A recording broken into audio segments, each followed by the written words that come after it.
Au nom du Père, du Fils, Saint-Esprit, un seul Dieu, Amen. Que sa bénédiction repose sur nous tous, Amen. Aujourd'hui, si Dieu le veut, on va terminer l'épître de l'apôtre Jude. Alors, on va reprendre ici le seul chapitre de l'épître de Saint Jude, du verset 14 jusqu'à la fin, du 14 jusqu'à verset 25. C'est aussi pour eux qu'Enoch, le septième depuis Adam, a prophétisé en ces termes. Voici, le Seigneur est venu avec ses saintes myriades pour exercer un jugement contre tous et pour faire rendre compte à tous les impies parmi eux de tous les actes d'impiété qu'ils ont commis et de toutes les paroles injurieuses qu'ont proférées contre lui des pécheurs impies. Ce sont des gens qui murmurent, qui se plaignent de leur sort, qui marchent selon leur convoitise, qui ont à la bouche des paroles hautaines, qui admirent les personnes par motif d'intérêt. Mais vous, bien-aimés, souvenez-vous des choses annoncées d'avance par les apôtres de notre Seigneur Jésus-Christ. Ils vous disaient qu'au dernier temps, il y aurait des moqueurs marchant selon leur convoitise impie. Ce sont ceux qui provoquent des divisions, hommes sensuels n'ayant pas l'esprit.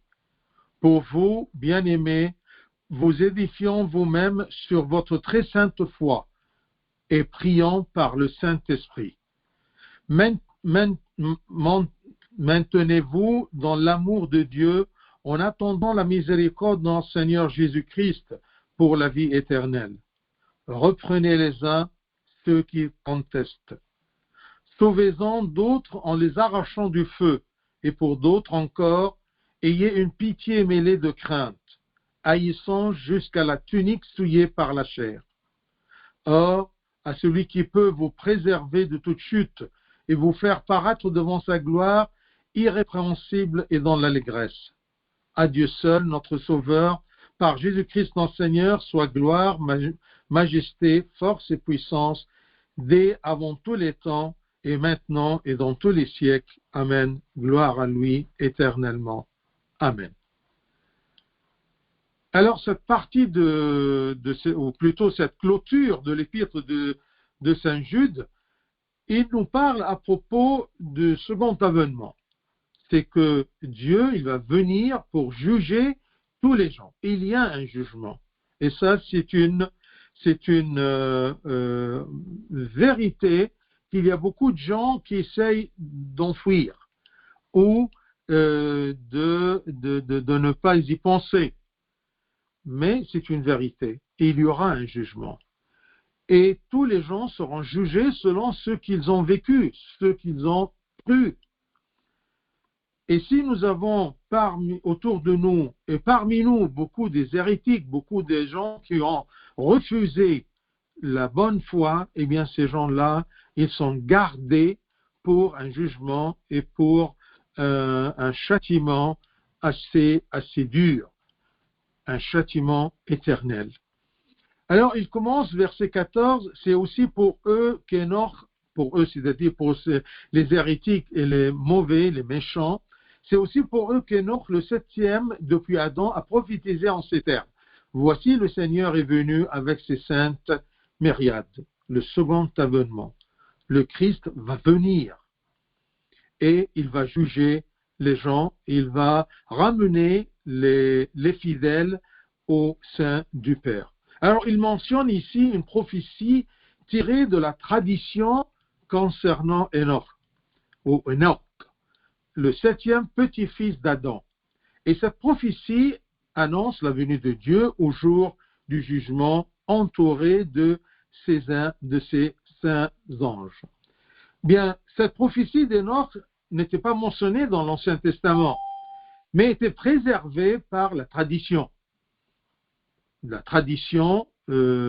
connue, orale.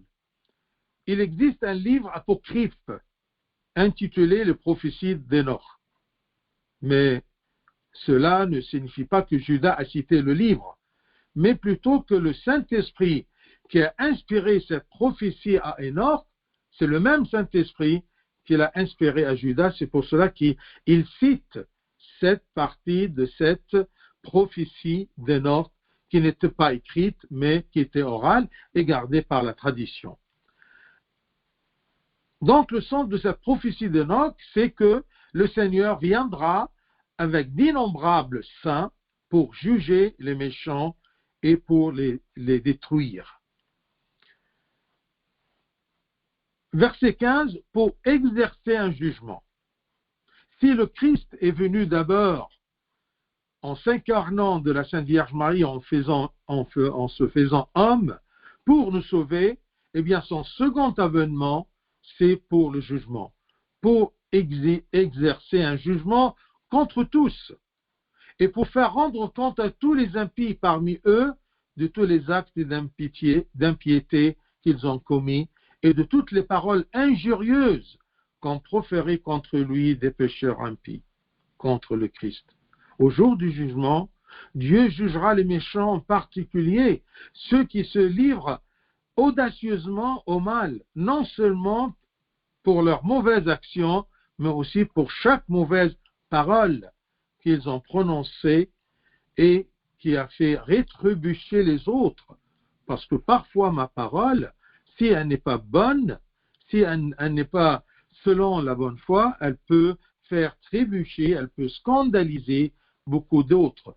Et vous savez très bien que dans l'Évangile, c'est écrit « Malheur à celui, à cause de lui, il y aura des gens qui vont trébucher ou qui seront scandalisés. » Donc, nous sommes sûrs, comme chrétiens, que les Écritures nous disent toujours qu'il y aura un jugement, et ce jugement, ce sera pour tous, les bons et les mauvais.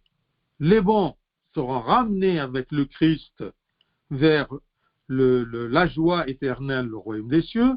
Les mauvais, qui ont persisté dans leur méchanceté, dans leur hérésie, ils seront condamnés à l'enfer et ils seront jugés éternellement comme des mauvais. Verset 16, ce sont des gens, ils commencent ici à décrire ces méchants pour que ça soit facile pour nous aussi de les distinguer parmi nous, parce que, attention, les méchants ne sont pas dans un camp loin de nous.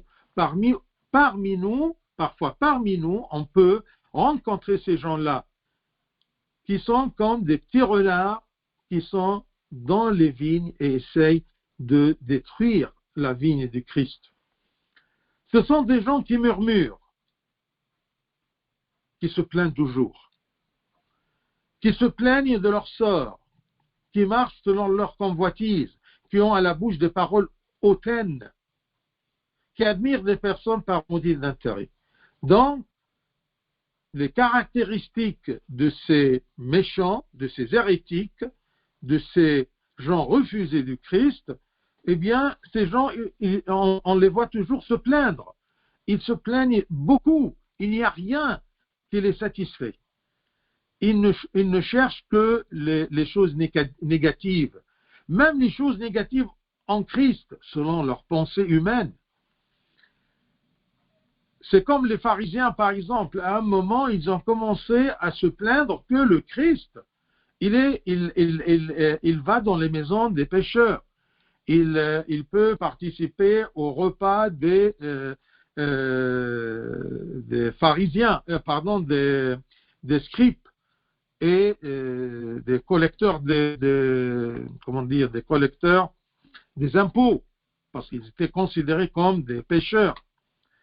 Donc, celui qui se plaint toujours, celui qui n'est jamais satisfait de ce que Dieu lui présente, de ce que l'Église, sa mère, lui présente, qui se plaint toujours de tout ce qu'il y a dans la loi de Dieu, il se plaint de tout ce que les pères et les prêtres et les enseignants lui transmettent.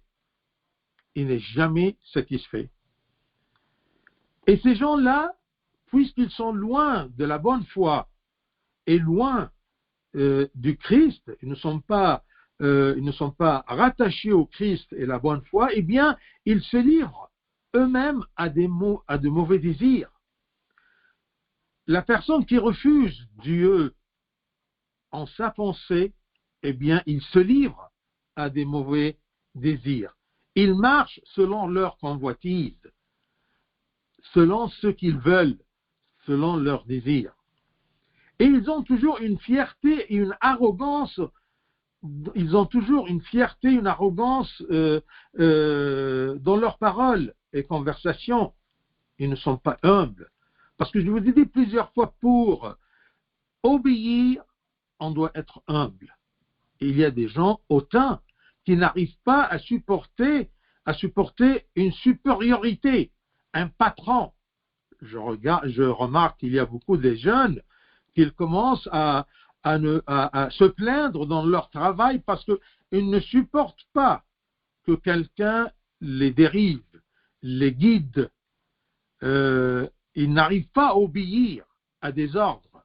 Donc, ça, c'est quelqu'un qui ne peut pas se soumettre même à la vérité, même à ce qui est juste. Il ne veut jamais se soumettre. Il est hautain. Il n'arrive pas à s'incliner, même devant la vérité, même devant ce qui est juste. Ils sont hypocrites. Donc, ils se plaignent beaucoup. Ils se livrent à des mauvais désirs. Ils sont très hautains. Ils ne peuvent pas s'incliner même à la vérité, avec un V majuscule, au Christ et à sa loi. Ils sont hypocrites et ils vivent le favoritisme envers des personnes distinguées afin de réaliser leur intérêt personnel et matériel. Ils ne cherchent pas la justice, ils ne cherchent pas la vérité, mais ils cherchent tout simplement leur intérêt personnel et matériel. C'est pour cela que vous pouvez voir des gens, même parmi nous, même autour de nous, qu'ils essayent de se rapprocher, de flatter des personnages distingués. Parce qu'ils ne vivent pas la vérité. Ils n'ont pas l'Esprit de Dieu, l'Esprit de vérité. Ensuite, dans le verset 17-18, « Mais vous, bien-aimés » Alors ici, l'apôtre Judas, il commence à avertir les croyants qu'en plus des prophéties d'Enoch, il y a les prophéties des apôtres dans le Nouveau Testament. Mais vous, bien-aimés, souvenez-vous des choses annoncées d'avance par les apôtres de notre Seigneur Jésus-Christ. Il vous disait qu'au dernier temps, il y aurait des moqueurs, marchant selon leur convoitise impie. Dieu, il met toujours en garde ses enfants. Méfiez-vous. Essayez toujours de distinguer entre la parole de vérité et de justice et les moqueurs, les tromperies, ce qui est faux. On ne peut pas distinguer facilement entre le faux et le vrai que si nous sommes guidés et protégés par l'Esprit Saint, qui nous enseigne, qui nous garde, qui nous aide à ne pas oublier la pensée du Christ. Donc l'apôtre Judas avertit les croyants qu'en plus des prophéties d'Enoch et de l'Ancien Testament, il y a les prophéties des apôtres concernant ces gens méchants, comme ils l'ont mentionné par exemple, les apôtres ont mentionné ceci. Je vous donne quelques exemples, comme Hébreux 2, de 1 à 3. Regardez Saint Paul, qu'est-ce qu'il dit? C'est pourquoi nous devons d'autant plus nous attacher aux choses que nous avons entendues, de peur que nous ne soyons emportés loin d'elles. Les choses que nous avons entendues, c'est-à-dire la foi transmise, la tradition transmise par les apôtres du Christ aux différentes générations. C'est pourquoi nous devons d'autant plus nous attacher aux choses que nous avons entendues, de peur que nous ne soyons emportés loin d'elles par les doutes et par les autres paroles que ces paroles-là qui nous entourent. Car si la parole annoncée par des anges a eu son effet, et si toute transgression et toute désobéissance a reçu une juste rétribution, comment échapperons-nous en négligeant un si grand salut? Si les choses annoncées par des anges, il y a des gens qui ont transgressé ceci, ils étaient punis. Beaucoup plus si nous négligeons le salut et les enseignements du Christ lui-même, non pas des anges, non pas des apôtres, mais du Christ lui-même. Ainsi grand, comment échapperons-nous en négligeant, échapperons-nous de la juste rétribution? Comment échapperons-nous en négligeant un si grand salut qui, annoncé d'abord par le Seigneur, nous a été confirmé par ceux qui l'ont entendu? Donc la vérité était annoncée par le Christ. Et il y a des gens qui ont reçu cette vérité-là. Et par l'Esprit Saint du Christ, ces gens ont pu garder sans aucune faute cette vérité et ils l'ont transmise aux autres générations. Saint Jean, il nous a dit dans le premier épître de Saint Jean, chapitre 2, 18-19, je cite, « Petits enfants, c'est la dernière heure et quand vous avez appris qu'un antichrist vient, tous ces moqueurs, tout ce qui est contre le Christ, tout ce qui est contre le corps du Christ qui est l'Église, et quand vous avez appris qu'un antichrist vient, il y a maintenant plusieurs antichrists. Par là, nous connaissons que c'est la dernière heure. Ils sont sortis du milieu de nous, mais ils n'étaient pas des nôtres. Il y a des gens qui sont parmi nous, mais ils ne sont pas des nôtres. Méfiez-vous de ça. Ça dépend comment ils vivent, qu'est-ce qu'ils disent, qu'est-ce qu'ils enseignent. Est-ce qu'ils sont de nous? Ils sont du même troupeau qui suit la loi du Christ ou pas? Car s'ils eussent été des nôtres, ils seraient demeurés avec nous. Mais cela est arrivé afin qu'il fût manifeste que tous ne sont pas des nôtres. Méfiez-vous des gens qui sont parmi nous, ils sont différents. Ils veulent suivre leurs pensées. Ils veulent suivre autre chose que la voie du Christ, la voie où nous sommes là-dedans. Ces apôtres ont dit qu'avec le temps, finalement, après l'ascension de Jésus-Christ au ciel, apparaîtront des gens imprudents qui vivent selon leurs mauvais désirs et leurs vilaines convoitises et n'observent aucun contrôle spirituel ou moral. Pourquoi autour de nous on dit qu'il y a beaucoup de mal? C'est parce que ces gens-là se sont détachés du troupeau du Christ, se sont détachés de la vérité, se sont détachés de ce qui est juste, de ce qui est vrai. Ils n'ont plus des valeurs du Christ. Plus même une société s'éloigne des valeurs chrétiennes, plus elle trébuche dans ce qui est mal, dans ce qui est faux, dans ce qui sera jugé. On se protège, nous les enfants de Dieu, dans le sein de la vérité.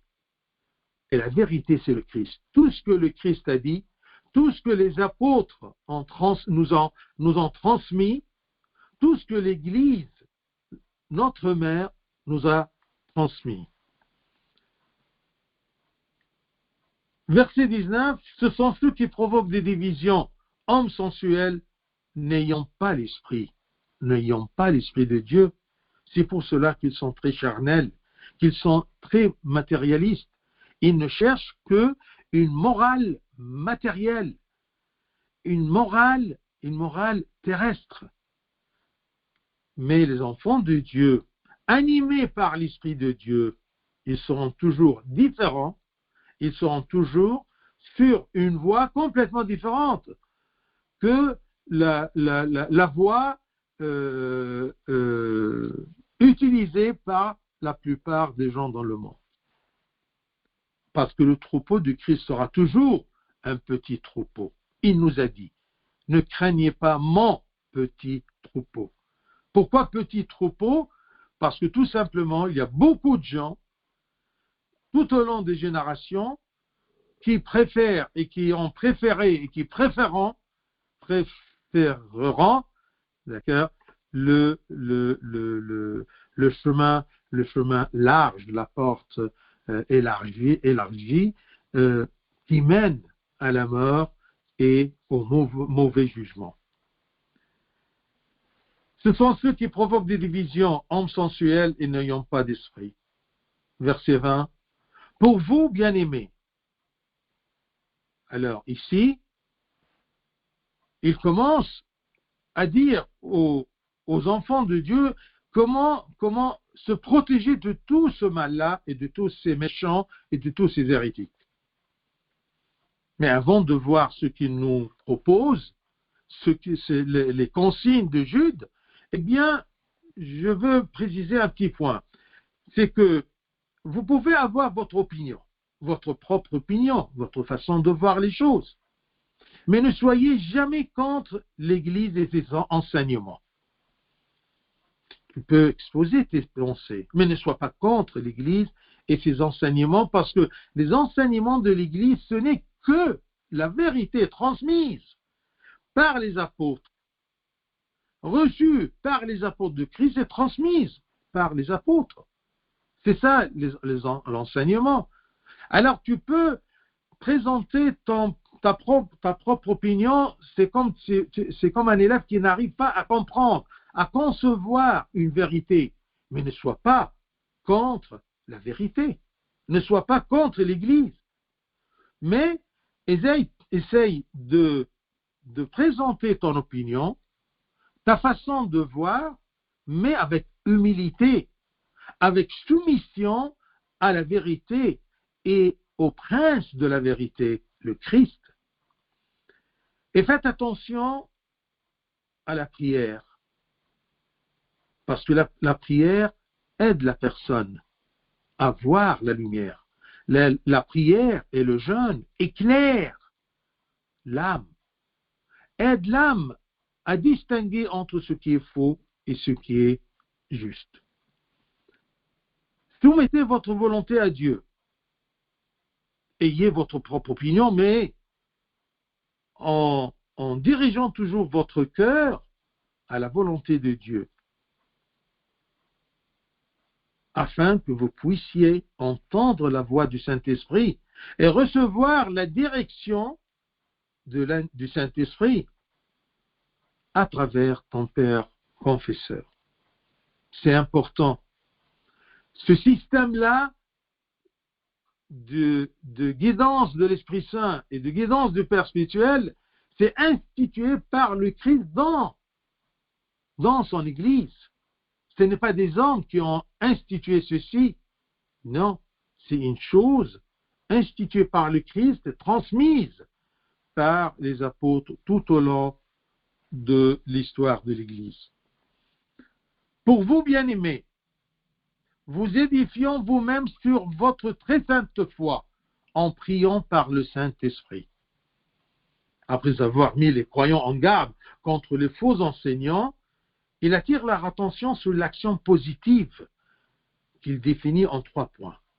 1. Construisez-vous, édifiez-vous. Cela signifie une lutte spirituelle et une attention aux bonnes œuvres qui plaît à Dieu et qui suit le commandement de Dieu. Édifiez-vous. Et vous édifiant vous-même sur votre très sainte foi. 2. Sur votre très sainte foi, on s'édifie sur quelle base? Sur la foi, sur ce qui était transmis. Je dis toujours transmise, la tradition qu'on reçoit. Sur votre très sainte foi, la foi, la bonne foi, la foi du Christ, la foi transmise par les apôtres à travers leurs successeurs. Sur votre très sainte foi, c'est-à-dire l'adhésion à la foi au Christ et à ses enseignements, qui se transforment en une vie, en pratique, en une vie qu'ils vivent avec leurs sentiments. La foi n'est pas une connaissance, mais la foi, c'est une vie. C'est pour cela qu'on dit la foi vivante, la foi traduite par nos actes et nos œuvres. C'est ça la foi qui plaît à Dieu. Donc, édifiez-vous sur la base de la sainte foi, la foi reçue du Christ et transmise par les apôtres et l'Église. Ensuite, méfiez-vous de la prière. C'est quelque chose de très important. J'ai bien aimé un père qui a dit « La prière, c'est la rampe spirituelle à laquelle je m'attache pour monter l'escalier des vertus, l'escalier vers le royaume des cieux. » La prière. Et ce n'est pas n'importe quelle prière, mais la prière qui dit ici « Et prions par le Saint-Esprit ». Nous, comme un être humain, on ne sait pas prier, mais c'est l'Esprit Saint qui est en nous, qui nous aide à prier et à quoi dire en priant. Prier par le Saint-Esprit, la prière est ce qui préserve la vie d'une personne et préserve toutes ses vertus. Et pour qu'elle soit une prière saine, acceptée, exécutée, elle doit être par le Saint-Esprit, c'est-à-dire par l'œuvre du Saint-Esprit en moi. Le Saint-Esprit nous explique comment prier, nous guide dans nos prières, nous fait savoir ce qu'on demande et comment se tenir dans la prière. C'est elle qui nous aide à sentir la présence de Dieu durant la prière. C'est l'Esprit Saint qui est animé en nous par la lutte spirituelle et la pratique spirituelle, qui anime en nous le sentiment spirituel chaleureux que nous sommes en présence de Dieu. La prière, c'est un exercice. On doit s'efforcer à s'exercer, à prier. Et plus tu avances dans l'assiduité de la prière, plus l'Esprit Saint t'aide, plus l'Esprit Saint te donne des bonbons pour que tu continues à pratiquer la prière, de continuer à aimer être en présence de Dieu. Ça ne vient pas tout d'un coup, mais c'est un exercice, c'est une pratique. On doit chercher l'assiduité de la prière. Et je vous ai dit plusieurs fois que les pères nous ont mis en garde. Méfiez-vous, l'œuvre le plus difficile pour l'homme, c'est la prière. Parce qu'en priant, il y a toute une armée de démons qui veulent bien vous empêcher d'être en présence de Dieu. Parce que la prière, tout simplement, la prière, brûle les démons. Méfiez-vous de ceux qui vous empêchent à prier. Pour vous, bien-aimés, vous édifions vous-même sur votre très sainte foi. Votre très sainte foi. Vous êtes nés dans cette foi. Vous êtes baptisés dans cette foi. Vous êtes incrustés dans la foi de l'Église. Donc, édifiez vous-même sur votre très sainte foi et prions par le Saint-Esprit. Verset 21. Maintenez-vous dans l'amour de Dieu en attendant la miséricorde de notre Seigneur Jésus-Christ pour la vie éternelle. Dieu est amour. Et si nous sommes en Dieu, eh bien nous sommes en amour. On sait aimer. On sent l'amour de Dieu et on peut aimer les autres, même jusqu'au point d'aimer ses ennemis. Alors Jude ici nous appelle également à se protéger des préoccupations du monde, afin que nous puissions profiter de l'amour de Dieu dans les prières et les lectures. Et comme nous sommes remplis de l'amour de Dieu, nous pouvons aimer ceux qui nous entourent, quelles que soient leurs œuvres. Il y a une différence entre aimer même ceux qui sont pécheurs que participer à leurs œuvres. C'est comme un docteur qui aime ses malades, mais ils ne veulent pas être malades comme eux, ou ils ne vivent pas comme eux, s'exposant aux maladies. Et quand on a cet amour-là, eh bien, c'est ça ce qui nous donne la patience de supporter toutes les tribulations qu'on rencontre dans la vie. Même si ces bien-aimés souffrent dans cette vie, ils ont de l'espoir dans la miséricorde de Dieu. Dieu ne nous laisse pas, Dieu nous regarde toujours. S'il permet quelques souffrances sur terre, eh bien, il y a toujours cet espoir que nous avons une récompense à cause de notre effort, à cause de notre assiduité, à cause de notre confiance en Christ malgré les tribulations. Et nous serons récompensés par les joies et les gloires de l'éternité. Maintenant, maintenez-vous dans l'amour de Dieu. Soyez sûrs de cet amour de Dieu. Il nous aime et ça nous aide à aimer. Et il nous aime en attendant la miséricorde de notre Seigneur Jésus. Quel est le but de ma vie? Si je suis jeune ou si je suis un vieux? Eh bien, parce que tout simplement, nous attendons la miséricorde de notre Seigneur Jésus-Christ qui va nous donner la vie éternelle. C'est ça la miséricorde de Dieu. La miséricorde de Dieu, c'est que malgré nos petites œuvres, malgré notre faible effort, il sera très miséricordieux avec nous. Il va nous donner la vie éternelle.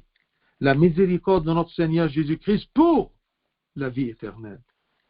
C'est une miséricorde que Dieu nous donne la vie éternelle. Ce n'est pas un mérite. On ne mérite pas, nous sommes poussière. On fait ce qu'on peut selon nos capacités. Et par amour et miséricorde de Dieu, nous aurons la vie éternelle. Verset 22.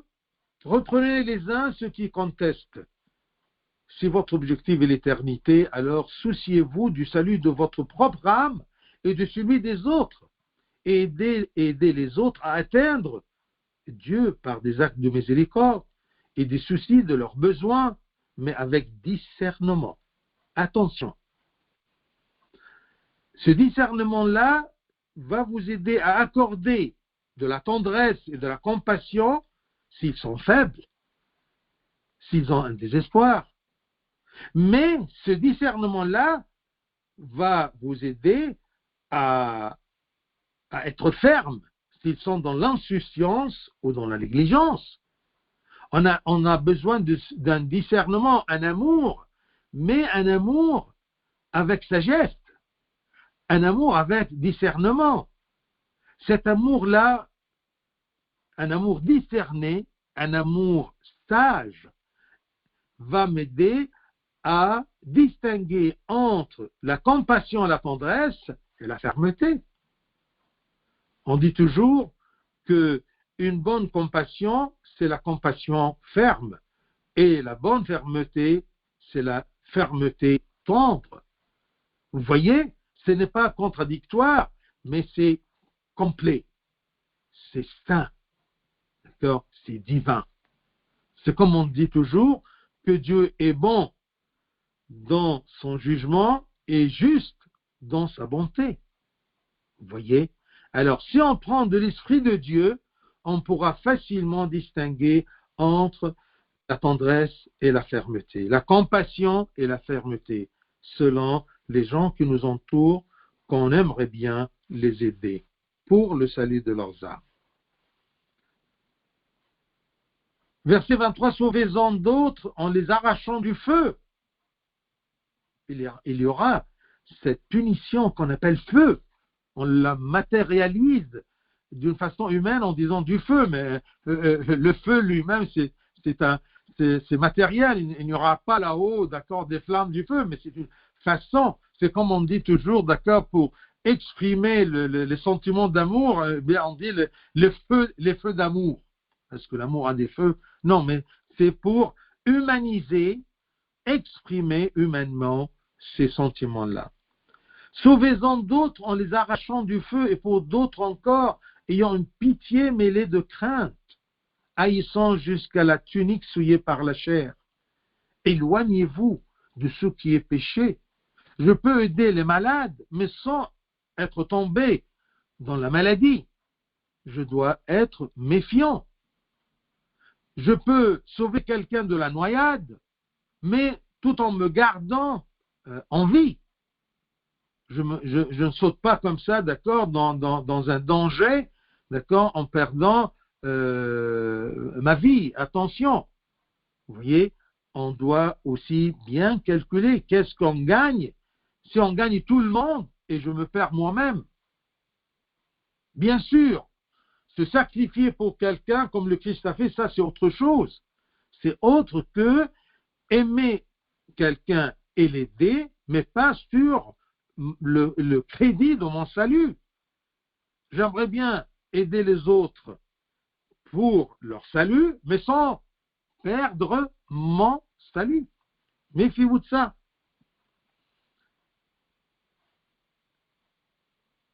24 et 25, c'est la clôture de cet épître. Or, à celui qui peut vous préserver de toute chute et vous faire paraître devant sa gloire irrépréhensible et dans l'allégresse, à Dieu seul, notre Sauveur, par Jésus-Christ notre Seigneur, soit gloire, majesté, force. Il continue son discours sur le souci de sauver l'âme des autres, disant que certains d'entre eux ont besoin de fermeté pour les sauver du mal, du feu. Ils doivent recourir à l'avertissement. On doit avertir les gens, à l'intimidation et parfois même à la punition. Et c'est ça, c'est la sagesse. Si on veut éduquer même un enfant, on ne peut pas être toujours doux avec lui, mais attention, il y a des moments, il y a des situations où on doit être ferme là-dedans, mais ferme avec amour et aimer avec fermeté. Vous voyez, ça, c'est le complet. On doit avertir les gens avec courage, sans avoir peur d'être refusé des gens. La vérité, c'est la vérité. Que Dieu nous donne aussi la douceur avec laquelle on présente la vérité. Mais parfois, on est obligé de la sérénité, avec une pitié mêlée de crainte, haïssant jusqu'à la tunique souillée par la chair. En aidant les autres, faites attention à vous-même.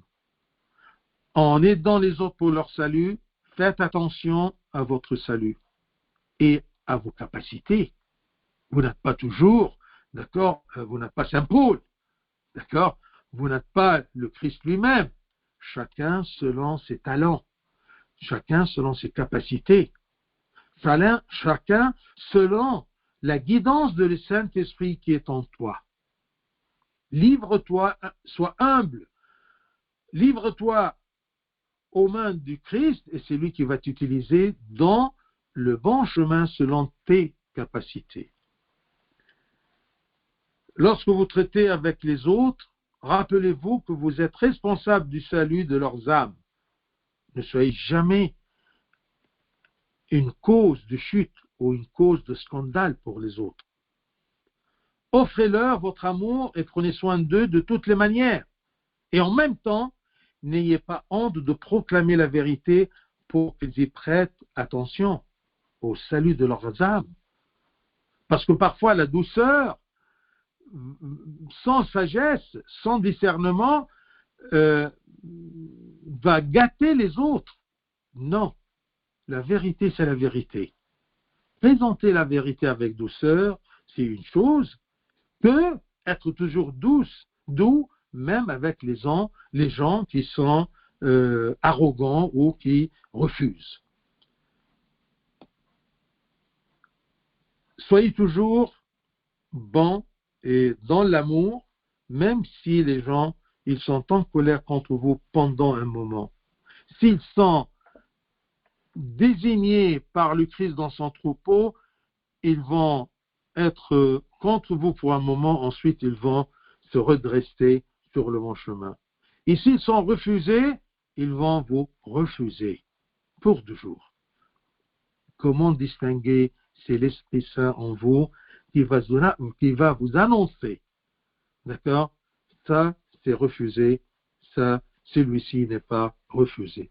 Attention, ne soyez pas inquiets de ceci.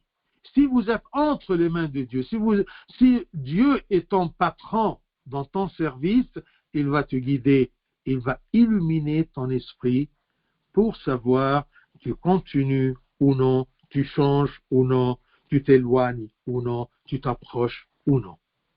Donc, n'ayez pas peur, mais édifions-nous sur la sainte foi et gardons bien la prière par le Saint-Esprit. Gloire à Dieu éternellement.